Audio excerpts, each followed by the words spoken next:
పాపం రాధాకృష్ణ గారిని నమ్ముకుని చంద్రబాబు గారు తప్పు చేస్తున్నారేమో ఒకసారి ఆలోచించుకోవాలి. ఎందుకంటే క్రిందటిసారి ఎన్నికలప్పుడు అంటే నేను చెప్పేది సహజంగా కోపం వస్తుంటుంది, నిజం మాట్లాడేటప్పుడు ఎప్పుడు నిష్ఠూరంగానే ఉంటుంది. కాకపోతే అవసరం లేని అర్థం పర్థం లేనటువంటి సలహాలు ఇచ్చి నాశనం చేస్తున్నారని నేను మొదటి నుంచి చెప్తున్నాను. ఈనాడు, ఆంధ్రజ్యోతి తెలుగుదేశం ఏం రాయించదు, కానీ తెలుగుదేశం కోసం వాళ్ళు రాస్తున్నటువంటిది ఒకవైపున జనాలకు అసహ్యం పుట్టిస్తూనే అది ఒక ఎత్తు.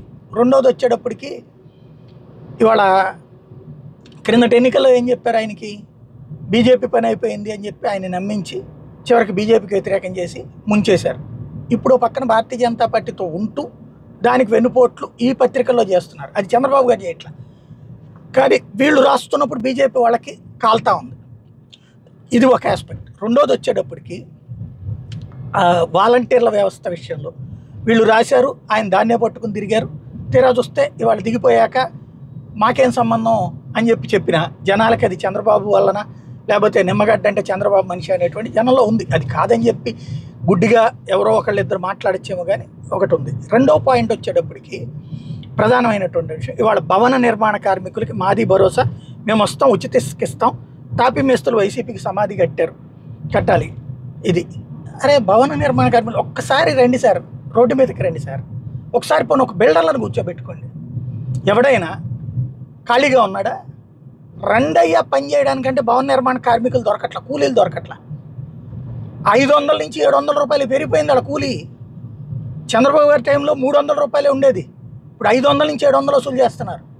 రెండోది, ఇసుక ఉచితంగా ఇస్తే భవన నిర్మాణ కార్మికుడికి పని దొరుకుతుందా? ఇసుక ఉచితంగా వస్తే అది డబ్బులు తినేసేది ఎవరు? బిల్డర్లు. భవన నిర్మాణ కార్మికులకు కాదు, వాళ్ళకేం ఉరుగుతుంది, వాళ్ళకేమన్నా డబ్బులు జీతం పెంచుతారే ఏంది? ఇసుక క్రిందసారి ఉచితంగా మనం పంచాం కాబట్టి, పంచామన్నటువంటి పేరుతో ఇచ్చారు కాబట్టి, అది తిన్నది ఎవరు? పార్టీ నాయకులు. దానివల్ల నష్టపోయింది ఎవరు? ప్రభుత్వం. అంటే ఒక తప్పుడు పని చేయడానికి నేరేటివ్, భవన నిర్మాణ కార్మికుల కోసం ఉచిత ఇసుకిస్తాం, ఉచిత ఇసుక అంటే మళ్ళీ దోచిపెట్టడం, అంత మించి మరేం లేదు. ప్రజలు కోరికేది ఏముంటుంది? రెండోది, భవన నిర్మాణ కార్మికులు ఇప్పుడు పక్కన జగనన్న ఇళ్ళని ఇస్తున్నారు కదా, వాటికే మనుషులు దొరకట్లేదు. అక్కడ ఉండేది పేదవాళ్లే. వాళ్ళు 300 ఇస్తానంటే ఎవడో రావడానికి సిద్ధంగా లేదు.